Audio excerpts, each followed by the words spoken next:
those powerful words, Joyce, and that was a beautiful prayer. Thank you. Our next speaker is from Willisville, Arkansas.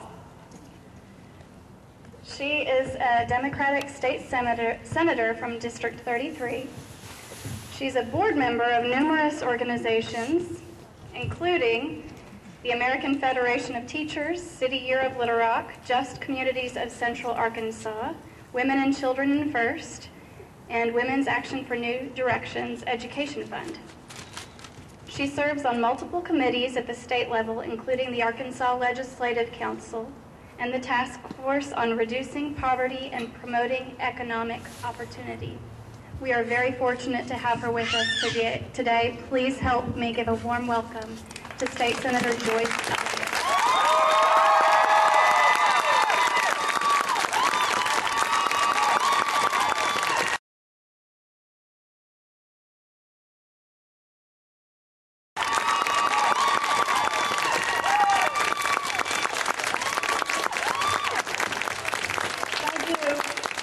Thank you very much for being here on this beautiful day.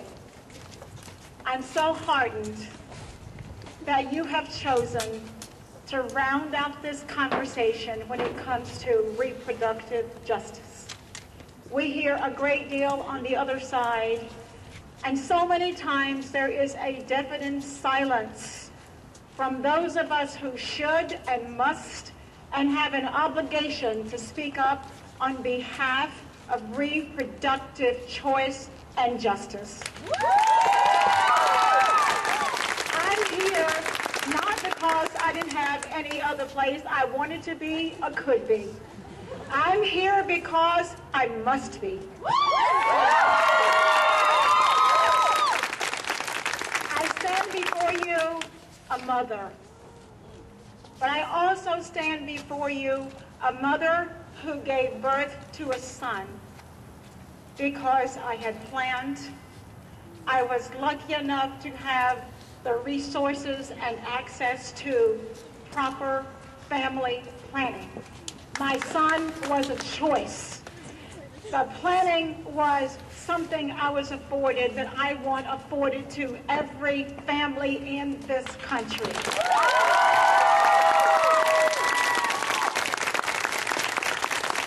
And as Joyce said earlier, she didn't say it quite this way, but words matter. When we talk about pro-life and pro-choice, yeah, I am pro-choice, but I'm certainly not anti-life. So it's important that we get the wording right.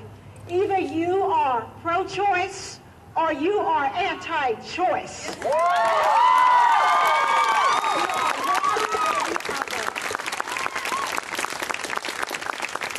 I think it's fitting and proper that we should couch what we're doing today in terms of reproductive justice. Because when we think about justice, we want to find justice in our criminal system that is right and proper. We want to find justice in our economic system. We want to find justice in our educational system. Should we not want to find justice in our reproductive systems? Should we not? As a mother, I feel empathy and I feel a moral responsibility to make sure others have accessible to them what I've had accessible to me. As a public policy maker, it is important that I tell the truth and try to do things that respect women. And as one of the signs out there say that trust women, show respect for women and the choices that they will make. I hope no woman ever has to make the choice of having an abortion. But that's just my hope. I live in the real world. I know that choice has been made and will be made. It's not what I want, but that's not the point. And it certainly is not the point for me to put in policy telling women they cannot make this choice.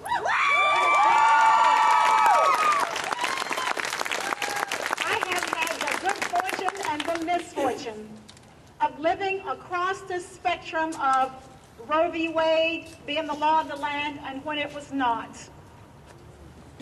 And I lived the life of knowing women who had abortions when they had to go to somebody who simply did a hatchet job on them.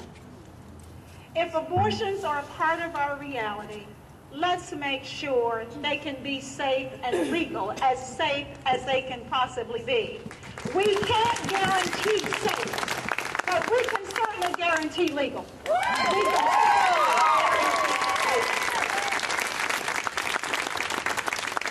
And I know that some people might couch it that way, this way, but I want to be sure we understand today is not just about abortions. Today is about having reproductive justice, to have choices in prenatal care, have choices about the kind of birth control you're going to use, yes. Have choices about having access to good care after the baby is born. Yes. These are the kind of choices we're talking about making, family choices. And I want to thank very much the men who are here today. And that's important because we need to understand this is not just about women. As you might know, they don't just get pregnant by themselves. This is not just about women.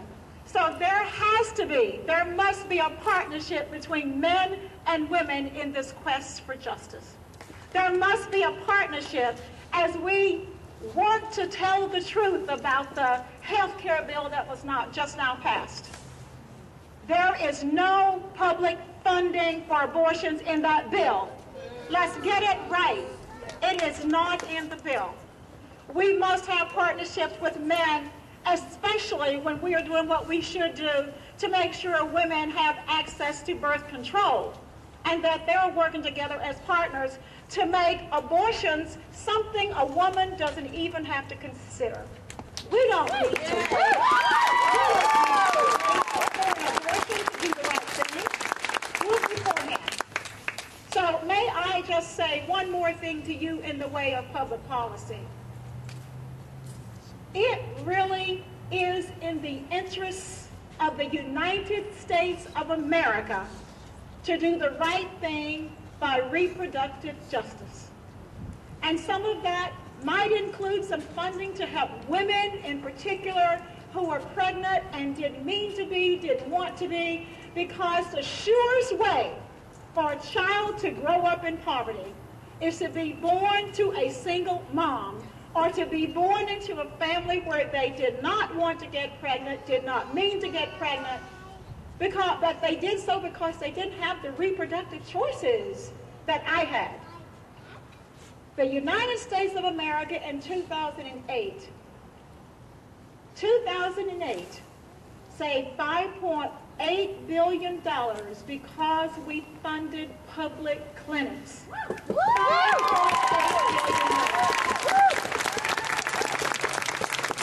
It's a lot of money, but it costs much more when families are not able to make the choices that they need to make.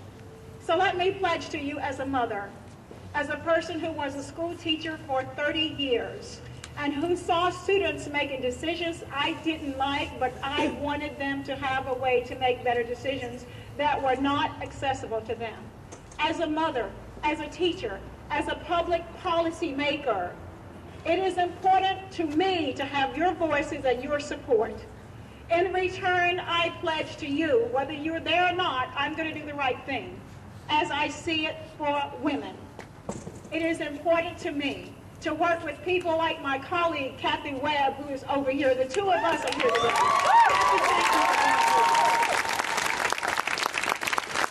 To make sure that choice, not just as abortions, but choice throughout the reproductive system are available to women. And thank you so much for being here. And